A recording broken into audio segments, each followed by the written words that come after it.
Leçon 16. La Syrie. Dis grand-père, j'aimerais bien que tu me parles de quand tu étais jeune. Comment tu as créé la Syrie? Tu as fait des études pour ça? Non, tu sais, Antonin, moi je ne suis pas allé longtemps à l'école, seulement jusqu'au brevet. À l'époque, il n'y avait que les gens de la ville qui allaient au lycée. Mes parents m'ont placé comme apprenti dans une ferme.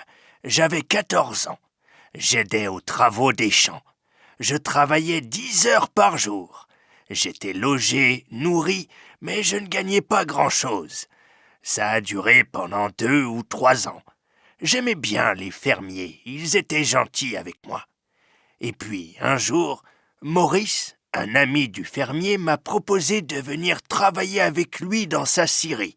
Il avait besoin d'un gars jeune et fort. J'étais comme ça à l'époque. Mais tu savais faire ça? Couper des planches? Non, mais il m'a appris le métier. Petit à petit, il m'a demandé de surveiller les autres ouvriers. C'est à ce moment-là que j'ai rencontré ta grand-mère. Après le mariage, le patron, qui m'aimait bien, m'a donné plus de responsabilités. Je suis devenu son bras droit assez vite. Et puis, il a eu un accident. Il ne pouvait plus travailler et je me suis occupé entièrement de la scierie. Il s'occupait encore des commandes, mais je faisais tout le reste. Mais la Syrie était déjà à toi? Non, je suis devenu le patron à la fin des années 80.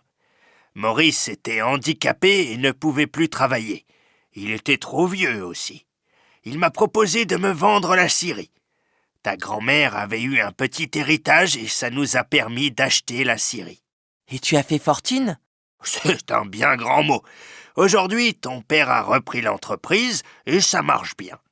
Et toi, peut-être que tu travailleras aussi avec ton père dans quelques années, non?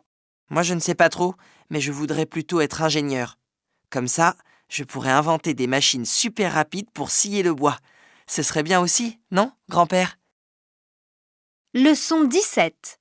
Convocation. Salut Jules, regarde, j'ai reçu une convocation aujourd'hui. Je crois que c'est pour ma carte de séjour, mais je ne comprends pas bien. Tu peux m'aider? Bien sûr. Laisse-moi lire ta lettre. Bon, ce n'est pas pour ta carte de séjour. Ça concerne ta demande de statut de réfugié. C'est bon signe. Ça veut dire que ton dossier avance. Donc tu es convoqué à l'OFPRA le 23 novembre. Tu dois y être à 10h30. Il vaut mieux arriver un peu en avance. Si tu ne peux pas y aller, il faut téléphoner. Tu vois, le numéro est écrit ici. Oui, pas de problème. Je vais aller là-bas. C'est où? C'est à Val-de-Fontenay, c'est loin. Il faut prendre le RER E. Tu prends la direction Villiers-sur-Marne. Il faut bien 40 minutes pour aller là-bas. Tu as l'adresse, elle est indiquée ici.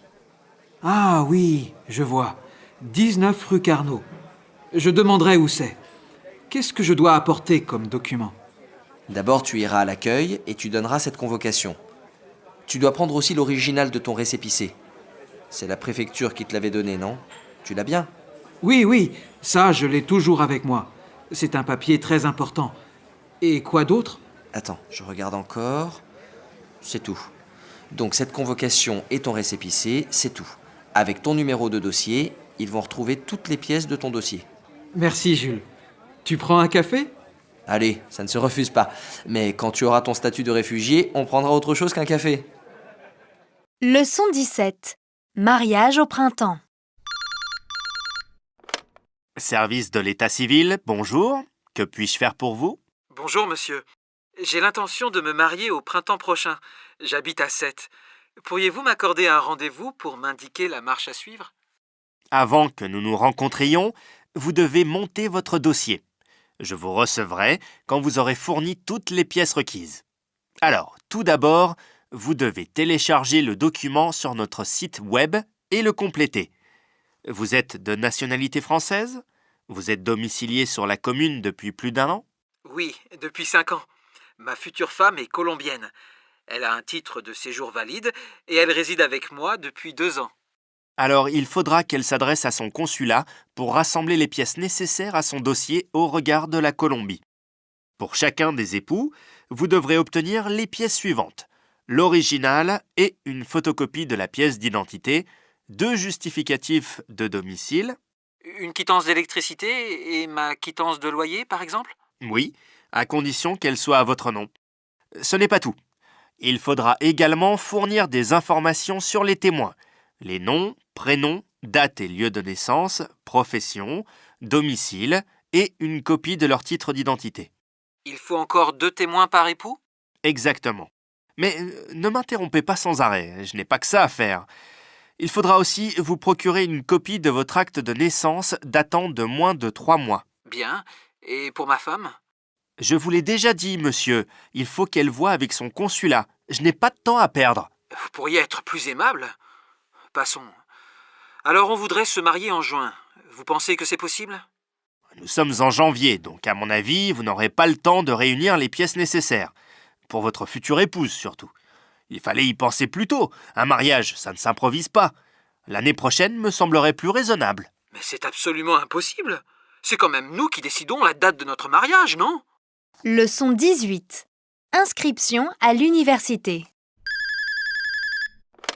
Bonjour madame, c'est bien le service des inscriptions? Oui, bonjour. En quoi puis-je vous aider?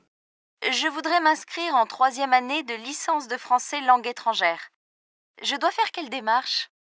Vous avez déjà fait les 2 premières années de licence en lettres?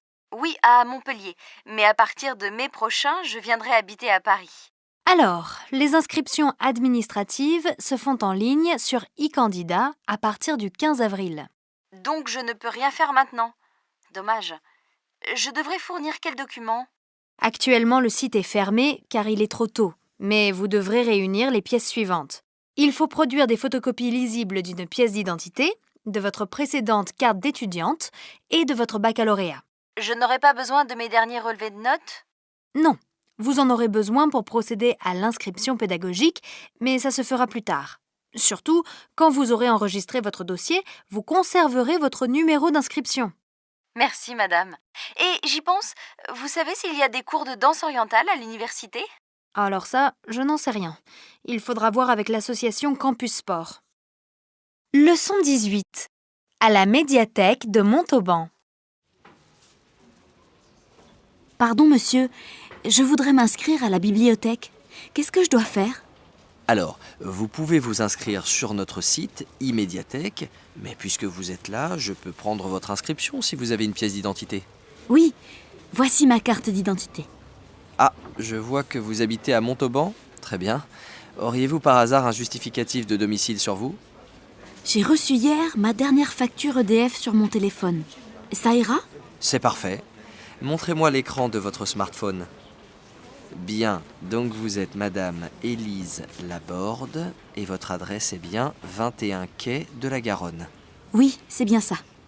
Vous êtes demandeur d'emploi ou étudiante? Non, j'ai une activité professionnelle. Quel est le montant de l'inscription? Pour les Montalbanais, les frais d'inscription s'élèvent à 10 € par an. Oh, ce n'est vraiment pas cher. J'aurais dû m'inscrire plus tôt. Ah, une question. La médiathèque est ouverte tous les jours? Oui, sauf le lundi, de 12 h à 18 h, et le jeudi, la médiathèque reste ouverte jusqu'à 20 h. Je peux emprunter combien de livres par semaine? Pour 3 semaines, vous pouvez emprunter 15 documents, y compris des CD, des DVD, des revues et des livres, bien sûr. Vous pouvez consulter notre catalogue en ligne. Voici votre carte. N'hésitez pas à faire appel à moi si vous avez une question. Je vous aiderai avec grand plaisir. C'est super. Je vais faire le tour. Merci beaucoup. Alors à tout à l'heure.